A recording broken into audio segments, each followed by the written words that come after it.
Assalomu alaykum. O'tgan kun davomida jahonda ro'y bergan muhim voqea hodisalar haqida kundalik xabarnomamizda.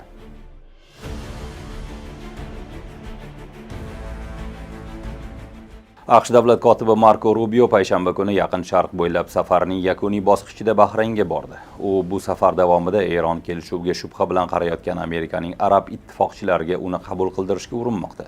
Rubio tinchlik bitimini taqdim etish borasidagi missiyasi ancha nozik ekanini tan oldi. Boisi arablar Eronga haddan tashqari ko'p yon bosilishi, Tehronni kuchaytirib yuborishi, mintaqadagi xavfsizlik muvozanati hamda neft oqimlarini qayta shakllantirishi mumkinligidan xavotirda. Rubio shuningdek Fors ko'rfazi arab davlatlari hamkorlik kengashi bilan ham uchrashadi. Bu kengash 6 ta sunniy monarxiyadan iborat bo'lib, uning tarkibiga Saudiya Arabistoni, Qatar, Omon, Birlashgan Arab Amirliklari va Kuvayt kiradi. Bu 6 davlat AQShning strategik ittifoqchilari hisoblanadi. Ular urush paytida Washingtonga ma'lum darajada logistik yordam ko'rsatgan va buning oqibatida barchasi Eronning havo zarbalaridan jabr ko'rgan. Rubio Bahrayndan oldingi bekatlari Birlashgan Arab Amirliklari va Kuvaytda ham rasmiylarni kelishuv Eronga haddan tashqari yon bosmasligiga ishontirishga harakat qildi. Biz mintaqadagi ittifoqchilarimiz, ko'p yillik hamkorlarimiz xavfsizligiga putur yetkazadigan hech qanday ish qilmaymiz, dedi u Kuvaytda jurnalistlarga. Rubio shuningdek bu safar davomida mintaqaviy ittifoqchilardan hech qanday qayta tiklash jamg'armasiga hissa qo'shishni so'ramasligini aytdi. Qo'shma Shtatlar prezidenti Donald Tramp seshanba kuni Eron yadroviy tekshiruvlarga cheksiz muddatga abadiy rozi bo'lganini aytdi. Tehron esa muzokaralarda bunday yon bosish bo'lmaganini ta'kidladi. Bu holat mo'rt tinchlik bitimi qay darajada hayotiy ekanligi borasida savollar tug'diryapti.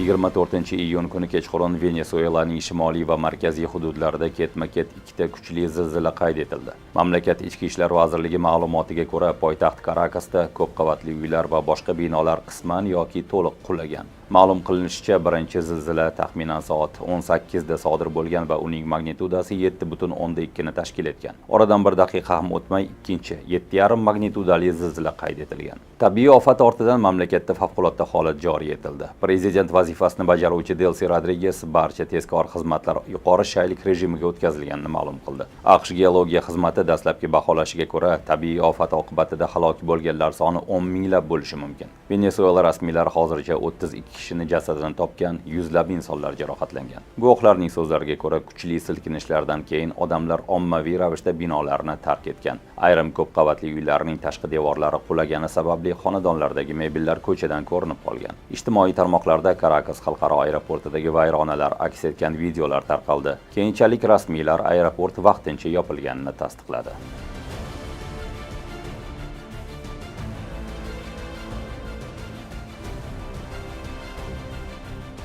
Donald Tramp 24-iyun kuni Oq uyda NATO bosh kotibi bilan o'tkazgan matbuot anjumanida Ukrainadagi urush haqida fikr bildirdi. Jurnalistlardan biri Trampdan "Siz Zelenskiy hozir g'alaba qozonayotganiga ishonasizmi?" deb so'raganida u shunday javob qaytardi. Hech bo'lmaganda u o'zini ushlab turibdi. Har ikki tomonda ham ko'p odamlar halok bo'lyapti. Lekin menimcha uning ishlari ancha yaxshi ketmoqda, dedi prezident. Bu bayonot Trampning avvalgi chiqishlaridan farq qiladi. Chunki u o'tgan davrda bir necha bor Volodimir Zelenskiyni tanqid qilib, uni mojaroni tinch yo'l bilan hal qilishga qaratilgan sa'y harakatlarga to'sqinlikda ayblagan edi. Matbuot anjumanida Tramp Yevropa davlatlari, xususan Germaniya, Eronga nisbatan AQSh-Isroil urushini qo'llab-quvvatlamaganidan ham noroziligini bildirdi. Uning so'zlariga ko'ra, Washington Germaniya hukumatidan ko'proq siyosiy qo'llov kutgan, ammo bu borada kutilgan munosabatni olmagan. 24-iyun kuni murojaatida Volodimir Zelenskiy ham G7 doirasida muhokama qilingan harbiy va moliyaviy yordam Ukrainaga o'z vaqtida yetkazilsa,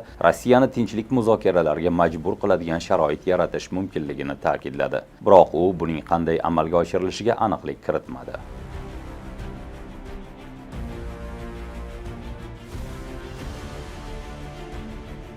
Ruminiyaning SOS Ruminiya partiyasi tashabbusi bilan ishlab chiqilgan Ruminiya va Moldovani birlashtirishga qaratilgan qonun loyihasi 24-iyun kuni parlamentning quyi palatasi tomonidan ma'qullandi. Ruminiya ommaviy axborot vositalari ma'lumotiga ko'ra, hujjat jim qabul qilish tartibi asosida tasdiqlangan. Bu tartibga muvofiq, agar qonun loyihasi parlament yalpi majlisida 45 kun ichida muhokama qilinmasa yoki rad etilmasa, u avtomatik ravishda qabul qilingan deb hisoblanadi. Qonun loyihasida Ruminiya parlamenti mamlakatning Moldova bilan birlashishi to'g'risida qaror qabul qilishi, Shuningdek, hukumatga Kishinyov rasmiylar bilan birlashish jarayonini rasmiylashtirish bo'yicha muzokaralarni boshlash vakolatini berish taklif etilgan. Endilikda bu tashabbus Ruminiya parlamentining yuqori palatasi, Senat muhokamasiga kiritiladi. Shu yil yanvar oyida Moldova prezidenti Maya Sandu ham mamlakatning Ruminiya bilan birlashishi g'oyasini ochiq qo'llab-quvvatlagandi. Sanduning ta'kidlashicha, hozirgi geosiyosiy vaziyatda Moldova kabi kichik davlat uchun mustaqil demokratiya sifatida rivojlanish va tashqi bosimlarga, xususan Rossiya ta'siriga qarshi turish tobora qiyinlashmoqda.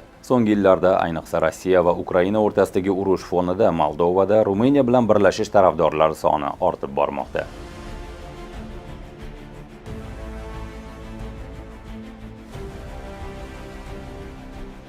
Fransiyada chorshanba kuni Kongodagi epidemiya bilan bog'liq birinchi Ebola holati tasdiqlandi. Bu virusning Afrika qit'asidan tashqarida qayd etilgan birinchi holatidir. Fransiya Sog'liqni saqlash vazirligiga ko'ra, bemor yaqinda Kongodan qaytgan humanitar yordam shifokoridir.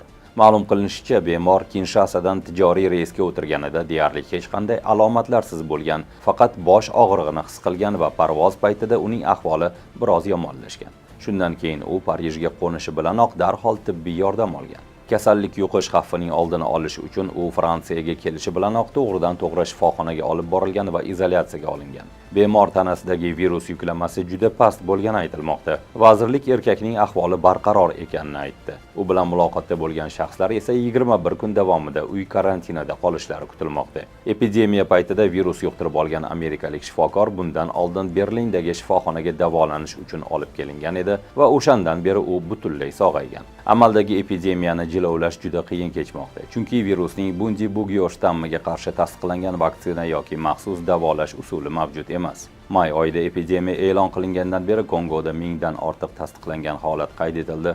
3 provinsiyada 260 dan ortiq kishi vafot etdi. Bugunchalik bizda shu. Ko'rishguncha.